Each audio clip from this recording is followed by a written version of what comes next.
देखिए किस तरह का गाड़ी जो है दुर्घटनाग्रस्त हुआ है। आप दुमका पाकुड़ मुख्य मार्ग में इससे अंदाज़ा लगा सकते हैं कि कैसा दुर्घटना होता है। नमस्कार, मैं हूं निजामुद्दीन अंसारी और आज आपको हम दिखाते हैं कि ये दुमका पाकुड़ का मुख्य मार्ग है और इस रोड में काफ़ी संख्या में जो कोयला की गाड़ियां चलती है। और ये दिखाइए किस तरह से जो है दुर्घटनाएँ होती है। ये दिखाइए इस तरह से जो है गाड़ियों के द्वारा दुर्घटनाग्रस्त होने के कारण ये जो रैली था जो रोड के जस्ट बगल में लगाया गया था इस तरह से टूट गया है। देखिए पूरी तरह से। और गाड़ी का जो कांच है ये कांच है और सामने जो है गाड़ी था उसका जो है अनबैलेंस होने के कारण गाड़ी टूटा है।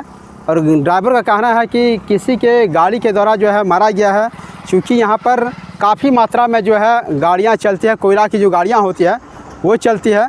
और दूसरी तरफ अगर आप दुमका पाकुड़ मुख्य मार्ग देखेंगे तो ये दिखाइए बड़े बड़े उसमें गड्ढे बन गए हैं और गड्ढों की वजह से भी दुर्घटनाग्रस्त होते रहती है। और इस तरह से है काफ़ी गाड़ी की संख्या का आना जाना है।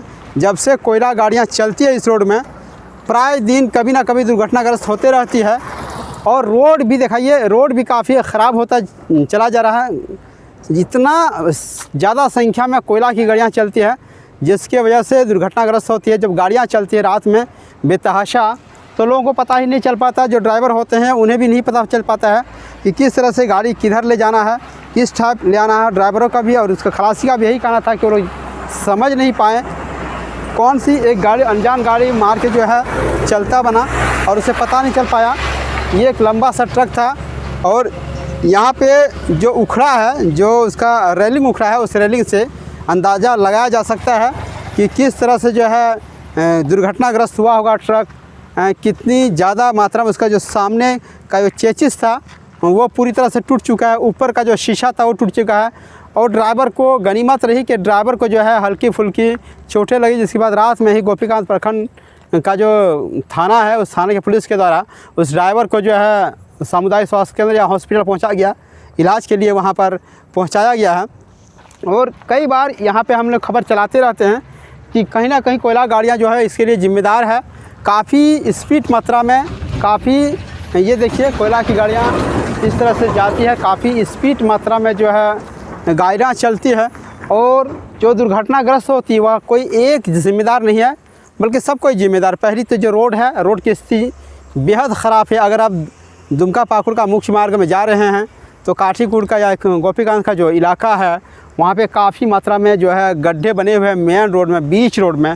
तो कहीं ना कहीं गाड़ियाँ जो है जो उसका कुत्ता है उस गड्ढे पे तो बचाने के चक्कर में दूसरे गाड़ी को जो है टक्कर मार देता है। तो एक ये भी बहुत बड़ा कारण है। और दूसरा कारण है कि 4 से 5 की संख्या में जो कोयला की गाड़ियाँ चलते बेतहाशा तो उसको साइड देने के चक्कर में भी इस तरह से दुर्घटनाएँ होती है। तो कहीं ना कहीं प्रशासन या फिर संबंधित अधिकारी पदाधिकारी से कहना चाहेंगे कि इस तरह की दुर्घटना को अगर रोकना है कि जो रूल है, जो नियम है सड़क का, रोड का, चलने का, कोयला गाड़ियों को और दूसरे गाड़ियों को जो है उसको मेंटेन करना होगा, उसको लेके चलना होगा। अगर नहीं चला तो कहीं ना कहीं जो है इस तरह की दुर्घटनाएं होते रहेगी, इस तरह की परेशानी आते रहेगी। और ख़ास करके कोयला की गाड़ियाँ जब से चलती है काफ़ी दिनों से विरोध प्रदर्शन लोगों के द्वारा किया जा रहा है कि इस तरह से जो कोयला गाड़ियाँ हैं आंदोलन चलती है, नहीं चलना चाहिए। बहुत जगहों में हमने देखा कि कोयला जो है ऊपर से नीचे भी गिरता है और उस नीचे गिरने के कारण जो है धूल गर्दा भी काफ़ी संख्या में, काफ़ी मात्रा में होती है।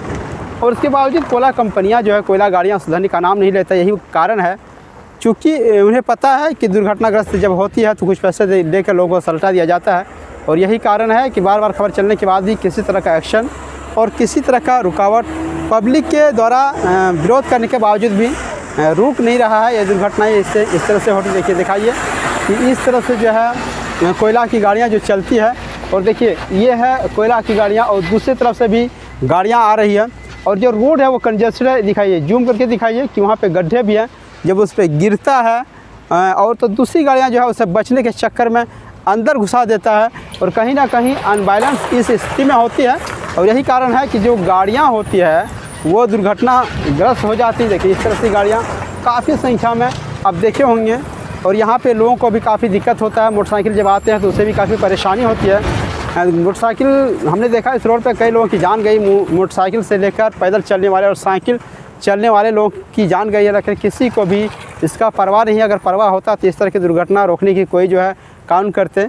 कोई नियम बनाता। यहाँ के स्थानीय विधायक नरेंद्र शरण जी से भी हमने बात करने की कोशिश की थी इसके बारे में कि दुर्घटनाएं जो हो रही है इसको रोका कैसे जाए। तो उसने कहा कि उनके द्वारा जो है डीसी महोदय को, उपायुक्त महोदय को जो बातचीत की गई है उनसे बोला गया है, हो सकता है उनकी बात सुने और यहाँ पर कोई जो है एक ऐसा इंतज़ाम प्रबंध किया जाए ताकि इस तरह की जो दुर्घटनाएँ हो रही है उसके इलाके में वो ना हो, वो रुके। लेकिन सवाल पैदा होता है जो कोयला गाड़ियाँ होती है वो किसी का बात सुनने का जो है नाम ही नहीं लेती। अब आज भी कोयला गाड़ियों में देखने को मिलती है जो कोयला होता है वो पूरी तरह ढका नहीं होता बल्कि आधा ही ढका होता है, यानी आधा तिरपल ढक दिया जाता है और आधा खाली होता है। रीज़न क्या होता है, जो खाली जगह जो होती है, जो कोयला जो ओपन होता है उस ओपन से जब तिरपल जो ऊपर और नीचे होता है और उसके बाद उससे बहुत ज़्यादा जो है धूल और गर्द जो है उड़ता है, अगल बगल रोड के अगल बगल और साइड में रहने वाले लोगों को जो है उससे प्रदूषित होता है और उसका जो कण होता है, जो धूलकांश होता है, उसके नाक के द्वारा उसके अंदर जाती है और अंदर जाने के बाद जो है कई तरह की बीमारियां उसको हो जाती हैं। तो इस तरह से जो कोयला की गाड़ियां चल रही है उसको चाहिए कि पूरी तरह से जो है उसको ढकना चाहिए, पूरी तरफ से ढकेगा तभी जो है यहाँ पे उसका जो अंश है कोयला का नहीं उड़ेगा। अगर नहीं ढकेगा तो क्या होगा, पहले जिस तरह हवा चलेगी और हवा चलने के बाद जब उसमें प्रेशर पड़ेगा और प्रेशर पड़ने के बाद जो है कोयले की गाड़ी जो है से धूल और गर्द उड़ती है। और आपको दिखाते हैं कि किस तरह से जो है गाड़ियाँ ओवरलोड चलती है और ओवरलोड चलने के कारण जो है रोड का जो है जो सत्यानाश होता है, रोज़ ख़राब हो जाता है, लोगों की काफ़ी परेशानियाँ होती है। और इस तरह से दिखाइए ये गाड़ियाँ जा रही है तो किस तरह से जो है ओवरलोड है, देखिए किस तरह से गर्दा उड़ता है। ये पहली गाड़ियाँ ओवरलोड जा रही है, दूसरा गाड़ियाँ में भी उस तरह से ट्रिपल पूरी तरह से ढका हुआ नहीं रहता। अब देखिए एक के बाद एक जो इस तरह से गाड़ियाँ आपको देखते हुए नज़र आएगी और इस तरह से अगर संबंधित अधिकारी, संबंधित प्रशासन इस पर ध्यान अगर नहीं देता है तो इसी तरह का जो है आपको देखने को मिलेगा। और अभी हम आपको दिखाते हैं कि जो पीछे से गाड़ियाँ आ रही है, बहुत सारी गाड़ियाँ हैं जिसमें पूरी तरह से जो है तिरपल ढका हुआ नहीं है, इसी में आधा आधा करके जो है इस तरह से देखा जाता है कि इस तरह से जो कोयला की गाड़ियाँ जो चलती हैं तो पूरी तरह से अगर तिरपल नहीं ढका गया तो इस तरह की ही गंदगी जो होते रहेगी। तो संबंधित अधिकारी से और कोयला कंपनियों से और गाड़ियों से निवेदन करना चाहेंगे कि कोयला जब लाते हैं पूरी ढक के लाएँ। पूरी ढक के लाने से क्या होगा कि उस पर जो है गंदगी उतनी फैलेगी नहीं आसपास में, और अगर ढक के नहीं लाते हैं, आधा आधा तिरपल लाते हैं तो इसी तरह की जो है यहाँ पे गंदगी फैलती रहेगी। आप देख रहे हैं झारखंड ग्रामीण न्यूज़।